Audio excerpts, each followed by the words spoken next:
So as the next game is being set up, and look, I think it's time we just do another howdy, another shout out to McDonald's Australia, who've come on as the season sponsor, the face sponsor for our little Premier League this season. Big shout out to them coming on board. They're a great sponsor to have.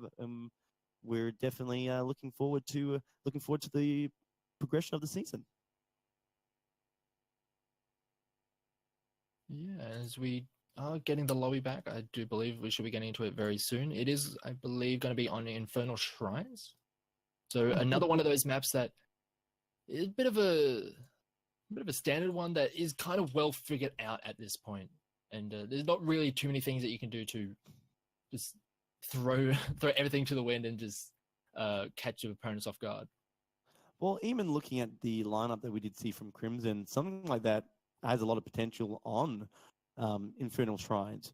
And, we have seen some of crazier strats on Infernal Shrines as well. Teams doing a double, like historically speaking, a long time ago, doing double global to, double soak early on in the Punisher phase. So we potentially see that, probably not, but those are things we could expect, especially if Crimson are maybe exploring a little bit more. I still think that the Kel'Thuzad potentially could have paid off big in the last game. Yeah. And I wouldn't be surprised if they took it into this one. But I guess having said that, any mage really could fill that void. Jaina could fill the void.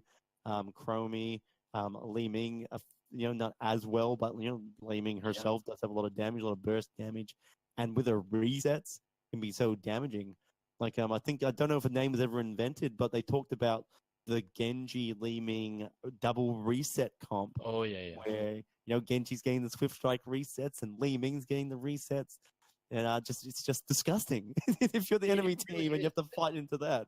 Essentially, you have these back and forth fights, but as soon as one person goes down, thanks to the Genji, all of a sudden the Li Ming just snowballs it to Kingdom Come. You just can't do anything about it. You just have to try and weather the storm until she runs out of mana. Essentially, it's a bit rough at that point, but yeah, Infernal Shrines, it's going to be an interesting one. I wouldn't be surprised if we see a lot of the standard coming out of Crimson, not wanting to, as I mentioned, risk it on a pick like a Kel'Thuzad, go for something a little bit more standard, as you mentioned. I think like a Jaina would be quite good into that lineup that they were running before. Just a bit more consistent in their playstyle. Well, that's it. The damage doesn't necessarily ramp up from Jane. I know she does have her power spikes, but you're not waiting for a quest to be completed to get those power spikes, getting those power ramp ups. But here we are, it's Infernal Shrines, and it's a big game. It's the second game of the season for Crimson Gaming, but it's the first one for Aztech. And if they could walk away with a victory tonight against the runner-up from a Phase 1, Season 1, it would be huge for their team. The morale boost, I think they'd be through the roof. The only other competition would be Mind Freak Pro. Yeah, and it's going to be a bit of an interesting one, as we do have first pick on the side of Crimson this time, and yet again the Malfurion is going to get taken away in the ban. So none of these teams want to play the Malfurion or let their opponents play the Malfurion, understanding its power level, and just take it right off. But it does leave quite a few on the board. That Genji that we've been seeing all night, the Garrosh, the Johanna, I actually wouldn't be too surprised to see that picked up, because we'd talk about wave clear, it does it fairly well. But we saw the bunker in their previous game do a lot of work, and they just want to grab that immediately. Yeah, the potential from a bunker, just being able to save your team from so many setup plays, is just huge, and I can see why Crimson want access to that. Altivian, liking Lenara, decided let's take it again on Infernal Shrines. And you know what? The Johanna was pretty good. We'll pick that as well. Yeah, the Johanna's just getting a lot of value over the course of the night. Just does so many things so very well, and is just very solid on that front line. Very hard to really lock her down, especially with that iron skin. Just makes her invulnerable to all crowd control. She just walks through a lot of the CC that gets thrown at her. But yeah, the Lunara pickup yet again. We saw how much work Altivian was able to get done on that, and also just the bunny hop style that he was using, just using the front line as a means to get onto the back line, was real interesting. sometimes can be a little bit risky if the backline just ends up turning on you and just demolishing you immediately. But he felt rather safe to do it in the previous game. Not sure if he'll have that same safety to do it this time. Yeah, that's it. Crimson have experienced it, so they kind of have an idea of what they want to look out for and what they want to punish. And the Blaze Bunker is going to help tremendously that situation as well. But Gul'dan making an appearance. He's been he is a viable choice on Infernal Shrines. Not only are you damaging the enemy team while you're doing the objective, you're doing the objective as well. So you get some great plays there, and the terror can be devastating or horrify into the small objective space. It can really split up a team and have devastating effects, especially against the Lunara, who is quite weak and quite fast. So when the horrify goes off, Lunara, she be scooting towards the enemy team. Yep, and you just need that lockdown essentially onto something like a Lunara. If she's able to have that freedom of movement, she can be very hard to get a lot of your damage down onto. But the Gul'dan will be very good in tacking damage onto her with those fell flames, with the corruptions.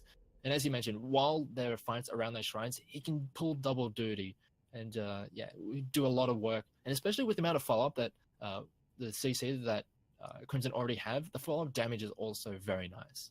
And we'll have to see how the rest of the draft ends up filling out. Surprisingly, no supports have been picked up at this point. We'll have to look towards those in the second half. I have to see where they go with, because the Decad and the Stukov have seem to be those go-tos. Rhaegar did a lot of work for Aztech, however, in that last one. It did really help them out with their wave clear and with Infernal Shrines. There's potential again during the objective and just during the laning phase. So we possibly could see the Rhaegar pick up again. But Crimson looking a little bit back into a corner at the moment. They don't have access to Maya because they banned it out. But Aztech removed access to Genji. So what do they, not only, I'm not talking about what they ban, but what do they pick? Right now their damage is so backline that they have to be concerned about something. They've actually removed the Sonya as well. I guess they're interested in protecting their backline from a follow-up bruiser like that, but they already got Blade, so it's probably fine. I can understand the ban on the Sonya because, as you mentioned, you want to protect that Gul'dan, and the Sonya will, more often than not, come in from those side angles or awkward angles that a Gul'dan may not be very aware of, and just get caught out. And if the Sonya gets onto the Gul'dan, there's not a hell of a lot you can do. You just cop a spear to the face, and all of a sudden you lose half your health. Yeah, exactly. Oh, I'm just looking at this now. So it's like Aztec, they've got to get an option to really get into that Gul'dan. The lone Lunara is going to suffer. Blaze just sitting there ready to sort of effectively peel her off. I'm looking like, do you do like some sort of filthy big front line and grab a Li Ming, grab a Jaina, and just blow up anyone that steps onto the objective? Potentially. I mean, they're going for the same DPS as the previous game, going for the Lunara and the Hanzo. I was thinking about the Soul Laners and the Thrall. Yeah, it does make a lot of sense. Does have that sustainability, and will also have those big impact plays later on, as we've seen earlier in the night. Just getting onto into the backline from the side and dropping down an Earthquake can control the fight incredibly well. And someone like Gul'dan, who is not very mobile, he suffers incredibly hard to any kind of Earthquake play. He can get into a bunker, but at that point you're in the thick of it and you're not having a fun time as a Gul'dan. No, not at all. It's just too late. I mean, but that's going to be the big play here, right? Is the bunker play. We've got to go back to the Blaze, and anything that Aztec do, Blaze will drop the bunker and slow it down, prevent it, or change the outcome of it. So that's the situation here that Aztec really need to be cautious of, is how do they bait out early bunkers? And they do have the damage on the side of Aztec. It's actually going to be the Rhaegar yet again. They're just trying to take away whatever it is that Aztec are wanting to go for. So just picking it away from them. And also the Zeratul. So they have some good setup with the VP into maybe a murder, but to be honest, I don't see like the best setup off of VP. So we could even see the Might of the Narazim coming out for this Zeratul, just try and get some of that extra assassination potential. I mean, there's also counterplay, right? We see the bunker. If everyone's inside the bunker, potentially when they come out, Zeratul can drop the Void Prison to stop any follow-up from Aztec. But then you've also got Gul'dan and the Horrify. Again, a nice Void Prison followed up by a really good Horrify, splits the enemy team. I can see they've got so much preventative as well. The bunker, the Horrify, the Void Prison. This is assuming those are taken, which I assume they will. There's just so much preventative play. I love it. Aztec, I feel they still need to toughen up their front line a little bit, particularly with the. They don't have the support. They can't do it. They have to lock in the Oriel, and they're relying on a. Lunara is one of those picks that when we were talking about in the previous series, it is one of those picks traditionally it can work out with the Oriel, and also the Hanzo has been coming in from time to time to be that battery, but yeah, it's not the traditional battery that we see for an Oriel. It's not the Gul'dan, it's not the Valor, but they're still serviceable generators of hope for the Oriel, so they will have a decent amount of healing for them. And, looking at the lineups of both sides, these fights do look like they're going to take a bit of time to figure themselves out. So the amount of healing that an Oriel can do in those styles of team fights really cannot be understated. Even both teams look pretty sustain orientated. There's some big play moments when you can see, an earthquake or a thunder from Superfish on Thrall come out. But even then, you're still looking at the slow progressive damage of Hanzo. Lunara damage ramps up later games, definitely, but earlier, very slow. It's drawn out. This feels like it's going to be a drawn-out last game between a Crimson Gaming and Aztec Entertainment. Yeah, it's down to the wire. I mean, it's the third game of this series. Whoever wins this map takes the series. And as you were mentioning, for Aztec to potentially take a win over Crimson in their first appearance for this split, that would be massive for their confidence and a bit of a knock to the confidence of Crimson, who have only made a single change, swapping out Altivian for Hacky, and for Altivian's team to potentially take a win against him, that would be a massive blow to their confidence. Yeah, you don't want to lose against the person you dropped from your roster. And I'm sure we're hyping up that sort of mind game, but still, it's there. And so both teams now looking for the final game tonight against each other. Crimson Gaming on 1, Aztec on 1. Winner takes the series. Who it's going to be? I don't know. Last game really improved, boosted my confidence in the side of Aztec. But they're looking for Crimson Gaming to make a mistake and to be able to punish it. Both sides lineups are actually looking really good here. I cannot give you an indicator of who it might be. Yeah, and I feel as though the big change for the side of Crimson is that they actually have serviceable wave clear at this point. In the previous game, they didn't really have the easy wave clear into transition through the lanes, but now they do. They've got the Gul'dan and they've also got the Rhaegar, so they can have better tempo around the map than what they were able to have in the previous one. Yeah, they should be able to have a quicker game, a quicker rotation between lanes and into the objective, and then even clearing the objective when they do have pockets of relief. They manage to kill or push out someone from Aztec. Yeah, and as you see, they've already picked up their camp, and it doesn't look like Aztec are looking towards theirs anytime soon. So they will be able to clear it up pretty efficiently with the Johanna, with the Hanzo, and also the Lunara. They have ample amount of wave clear and damage on neutrals. So they will be able to deal with it all right, but I really do like that with this lineup that Crimson now have, they have the option to do so themselves, whereas they didn't in the previous game. Yeah, not at all. It's going to be a different game. Aztec hopefully doesn't. Aztec are hoping for the same game we just had, but it's definitely going to should be a stronger game on the side of Crimson, just on lineup alone. But right now, the Crimson have secured the slight level lead, an experience lead. Can they keep this up? We saw it in the last game, actually. Crimson came out on top in that regards. But the minute it was time for the objectives is when Aztec really started to shine in just their pressure on the map. Yeah, one thing to note that on this top side of the map, Jesmez has been pushing in Superfish. We can see the amount of damage on the structures, almost able to get a full tower for himself, and that would be pretty big considering this is the next mini patch and prior to the change where a lot of the experience was taken away from those outer structures. So able to get that, really boost that lead a little bit more.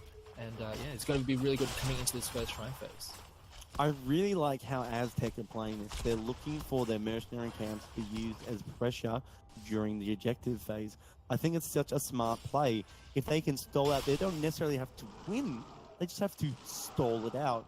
It makes it a much easier sort of style of game, and it can potentially give them an experience lead as well. So I think that's just such a smart and clever play. Looking here now, they've got pressure. Oh, nice containment strike. Your own KVA does get the stun. However, they don't really follow up. They're more interested in trying to get some of the objective now. They are in the lead. They do have Mercs in the top lane. They're contesting against Crimson's mercenaries. However, Superfish and Azog taking a little bit of damage, have to back out. Azura going in onto the back line, but getting a pounding when it comes to damage. Just have to back out. That removes him from the fight forward a little bit. Running around looking for Rhaegar. Rhaegar, throw me a heal so I can keep fighting, mate. As we see Aztec now push back onto the point. Yeah, it looks like Crimson, they're wanting to play it rather cautiously because of the amount of just extraneous damage coming out from this lineup of Aztec. And also because, you know, it's a Hanzo. He can clear this out pretty quickly, and Crimson, recognizing that, they pull back, they look towards the rest of the map, try and get recoup some of the experience losses that they're going to have from this Punisher here right now. Yeah, oh wow, Aztec dominating start to this map. Not the outcome that Crimson Gaming was hoping for.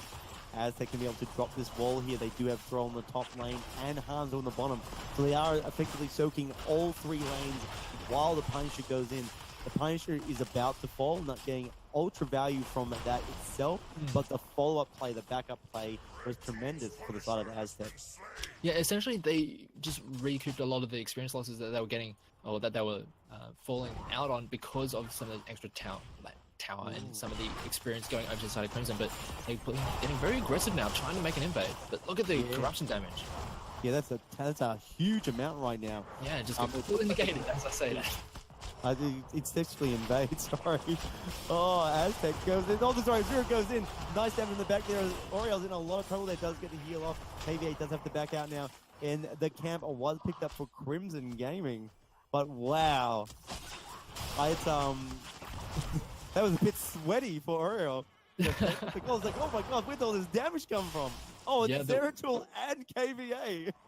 Yeah, there is a reasonable amount of damage once they start going in on the side of Crimson, but if they're not able to finish them off there, then and there, Shrek on this Oriel is going to be able to heal them up pretty efficiently, because we're seeing just the amount of hope that this Lunara is able to generate for her is enough to keep these heals coming in. Yeah.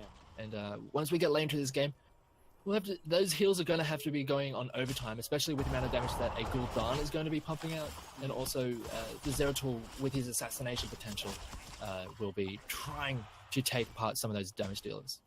The heals must flow, says Oriel. Give me the energy, and you just see it's increasing at a sickening speed. Azog looking a little bit there. Blinds catches out the KVA. Sitting in the shadows. They do look to invade, but it's too late. Merc camp's already been picked up now. However, Crimson Gaming are set up for level 10 first. So I wonder if we're going to see a bit of a kill switch activated. They managed to get it while they're in lane against the anyone from the enemy team. Superfish is finally going back to the top lane to contest against Gesmed, and so getting experience there. But mid lane, it looks like it's about to get dicey. Azura goes in, but does wormhole out. A little bit scared of the consequences. Yeah, and we do have the heroics just now, but they're not going to be able to have any opportunity to make anything of it. It is going to be the Void Prison coming out of the Zeratul, so no fancy Might of the Nerazim. I always get those around the other way around. Just the letters, Might of the Nerazim, Knight of the Merazim, or something like that. But it is going to be Void Prison. We don't get to say it much. I know, so when I do, it's always wrong whenever I say it. I haven't practiced these letter combinations. Shrines are activating in the bottom lane now, and both teams are in a great position to take it. Aztec look like they've set up a little bit earlier, but they are a bit spread. You know, each team trying to get as much experience before they have to dedicate to the objective. But it looks like Crimson are going to pick up their Merc camp first. It's going to get a little bit of an earlier into the lane, and it's only Eltivian. And, well, no, it's not going to be anyone. Actually, it will be Superfish and Eltivian to pick up their own Merc. I thought they were going to give them up. Yeah, and one thing to note is that the level 1 from Lunara, the Sentinel Wisps, it's the amount of vision that they're getting coming into these areas, especially when you're trying to be aware of something like a Zeratul coming in from an angle, is very important. So they have quite a few tools to actually just reveal and also just get good vision of their opponents as the Earthquake comes in. Oh, that's a nice lockdown, slowing down there. Gul'dan got out of dodge straight away. Bunker was doing a lot of work there. Everyone just got saved on the side of Crimson who were able to jump into it. However, Jasmez on low health has to back out, but on the flip, Azog is as well. First death, it's on the side of Crimson. Aztech are starting to try to mop this up, but the wall gets taken out. But it's going to still go in the favor of Aztech as they manage to push Crimson away from the point. 4! They only need 4 more minions from the objective. Can they push their KVA is going and hoping to one shot. They only need 1 more. Who's it going to be? There it is. And it does go on the side of Crimson. They managed to steal and they get an extra kill. Underneath. Aztec is Shrek. They're looking for the kill now. Low health going in there. Doubts backing up there. Octavian could fall and said no. They all get out. But that's effectively 3 heroes that, let's call them argumentatively dead. They have to back out. They have to get experience. Look at that. Azura got a little bit of sideways then. He wanted to make that interrupt them. Yeah. Well, it was so close for Aztec almost just wiping out the members of Crimson and also just securing the fight for them. But in the end, Crimson were able to retreat and then come back at a later time, secure the objective. And because it seemed like Aztec were almost tunneling on the objective to try and get some of those defenders for themselves, they just left themselves open for the fight and just got demolished in it. Yeah, that was a really an unfortunate situation for Aztec. You know, they were literally only 1 minion off. So it's, you know, the diversion of effort, you know, if it was a last-ditch chance to try and get a kill, it could effectively be lost there. Ultivian takes a lot of damage. Nice heal from Ultivian. Bull walks into the Void Prison, 3 people captured. Superfish backing out, doesn't want to be a part of this engagement, but Crimson used it very defensively as they also disengaged, not wanting anyone to fall. Yeah, and already the Dragon's Arrow and the Earthquake were used in that engagement, and those are massive engagement tools coming out for Aztec. So if they're able to walk out of those using only a VP, and they did use the Avatar, that's a pretty good trade for the side of Crimson. Yeah, you know, it's a big cooldowns. Well, they're all pretty good, pretty big cooldowns, but the fact that such a massive engagement gets nullified, I think Crimson are at least going to be happy with that. Even if it's not in terms of cooldown, it's the most even of trades, they're able to walk away from that, and that's what they're happy about. Man, this game, you know, it's not looking, just speaking, you know, talking about not looking good, or they're looking good for them, but not looking good for Aztec. They've got that big pressure down in the bottom lane. They're not playing this as well as they did on the last map. Well, Crimson is really punishing any little mistakes or displacements. And forcing Aztec to really rotate around the map, giving Crimson Gaming enough time just to go and do what they want in the mid lane. Aztec have to respond to that. Then they'll go to another lane and do something. Aztec have to respond to that. They're really forcing a reactive game out of Aztec, and that's, you don't want to be in that situation because that's when you're going to get played, son. Exactly, and I'm really liking how Crimson are playing it right now. They're very aware of the kind of engagement that Aztec want to make as the Dragon Arrow doesn't land. And KVA he's in the back line, but he's in not a very good position. The shield comes out, he's going to get taken out. He has used his Avatar. The DP defensively comes out, and it grabs 05 GL. Oh, Azura could not have hoped for a better situation unless they were going to kill them all instead. I mean, that's the Void Prison you dream of when you get the big 5 Whopper. Yeah, they weren't able to follow up on that because they were just using it as a retreat. But really good that they were able to keep Muradin alive yet again, utilizing the VP and the Avatar just to nullify a couple of heroics on the side of Aztec. But they're maintaining their experience lead, and Crimson, once we get late into this game, they will be able to just delete someone, or at least hopefully they're going to be able to delete someone. And do believe the Echo Corruption is almost complete, just needing 5 more stacks on it, and at that point, Haki on this cooldown will be able to pump out so much damage, and especially when we're fighting around these specific points on the map, around these shrines, you can get so much work done. It's very hard to deal with. There's only so much healing that an Oriel can do. Yeah, it gets to a point where you just can't output the damage that's going down. And, you know, very few supports have the safety situation like that, especially against a lineup where, you know, you're talking about the cooldown when he gets that power spike. And But however, Aztec are yeah. on the point first. They will get the first 10. They're looking to reposition that lane to get caught in on the spacing. KVA goes in superficial, taking a lot of damage. Nice arrow, finally connects, and it's a big play there. It gives it time for Aztec to get out and regroup and re-engage into Crimson in a slightly more favorable situation. The arrow is gone, but it saved their life, and they're still in this contention. Yeah, they weren't able to follow up on it because they were just using that Dragon's Arrow in a very defensive manner. But it looks like they want to just keep on just dragging Aztec in as a great Hoffa goes down.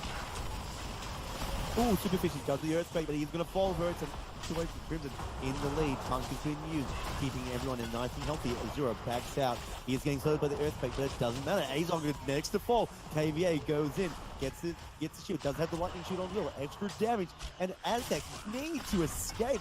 They've got to go to another lane and try and soak some amount of experience because they are in the death throes now, losing out on the Punisher at this point of the game.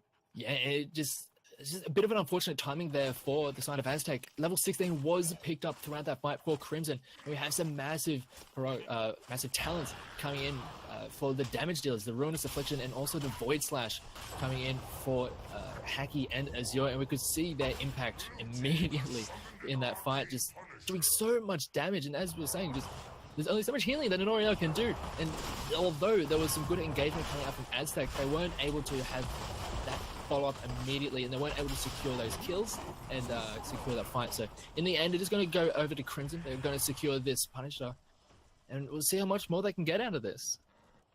I mean, it's not the full team supporting this Punisher. They have put plays in the mid lane, help for experience. Great opportunity there. You know, we see Azog pulling the Punisher over the top of the wall so they can damage it in safety. But it's a lot of experience that's about to go Crimson's way. They're just catapulting him straight. They're catapulting him to level 20.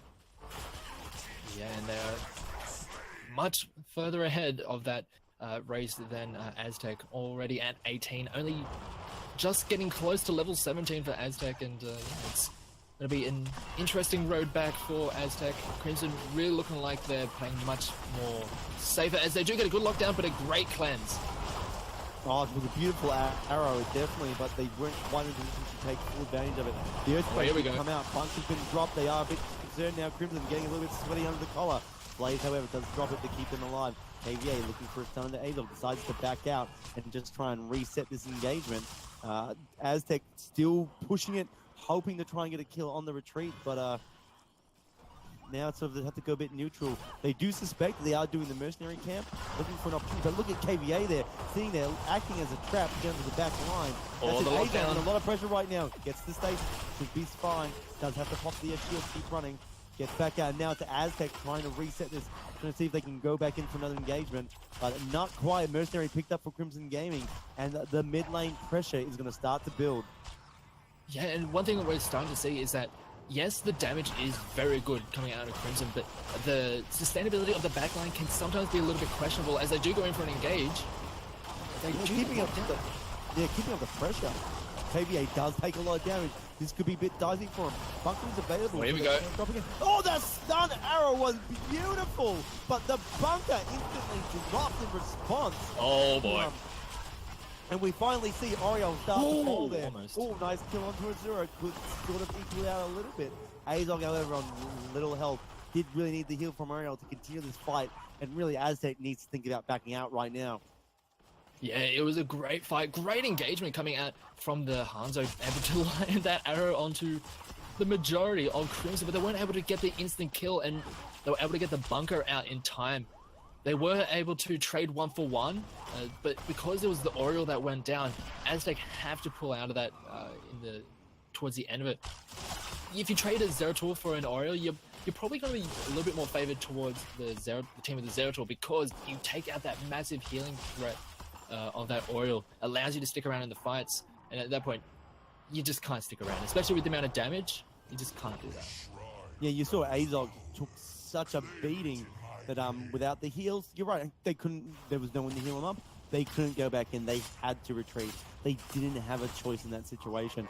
And that's what I think we've seen that all game, that Crimson have just been setting up these situations that Aztec have to respond to, and it's hurting them. One thing I don't think we've seen from Aztec as much this game as opposed to the last one is using the mercenaries to really apply a lot of lane pressure during the objective. They just haven't done it as well, or Crimson have just been responding to it too well. I can't decide which one, but this is it. This is this is an important objective phase right now. Aztec need to take this, but Crimson are level 20. It's going to be a bit dicey for them. A lot of damage, a lot of storm talents now available on the side. But they're looking there, poising, looking to secure the objective. Aztec looking for an option. They see KP. They go up against it. Aid has been used. It's keeping Ultivian alive, but the stun comes out from Jesmer. It's keeping him down. Bunker's dropped to keep the team healthy. Ultivian, does he fall? He will. That's a lot of damage off the board now for Aztec. Crimson's opportunity to take this game home. And that's it. Oriole's out. That's 2 down on Aztec. Can they keep fighting? Superfish isn't feeling so super right now. Backs out, drops the Earthquake over. Azura going mad in the back lines. Onto Azog, onto Doubt, looking to re-engage. Going in now, and the team, this is it. Crimson are in such a dominating position right now at 20. Aztec are still far away from it. There's not a lot of experience that's safe on the map for them either, GL. This is, Crimson is slowly tightening the noose around Aztec's neck.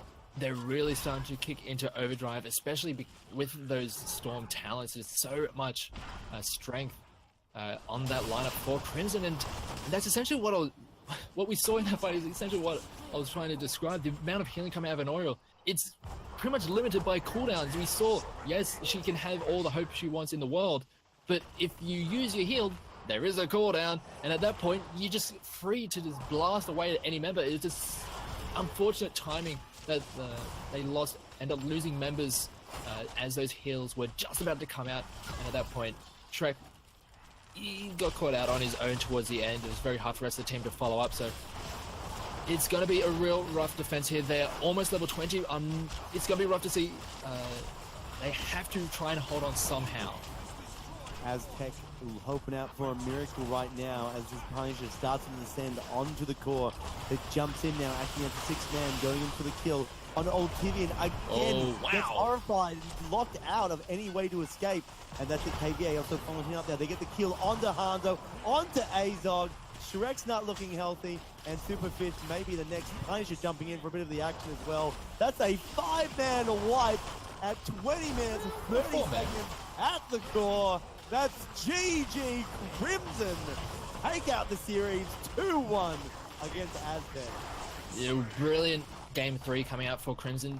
It was a little bit iffy towards the early and mid, but they played it.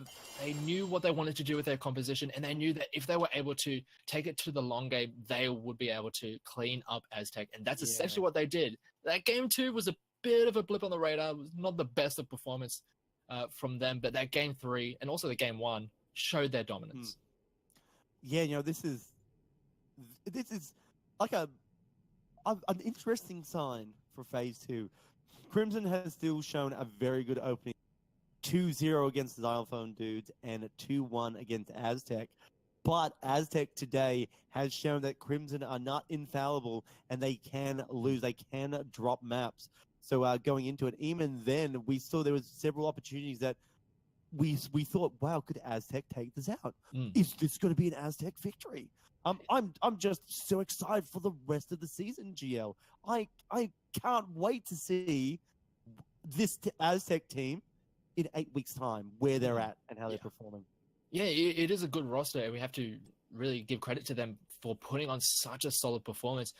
I do probably have to give a little bit of a caveat that I felt like that game 2 was a bit of an experiment for Crimson. It felt like that with going for that Kel'Thuzad, and it did not work for them. But essentially, once they were going for the rather standard and safer draft, I feel as though just in terms of gameplay, they were ahead of the pack.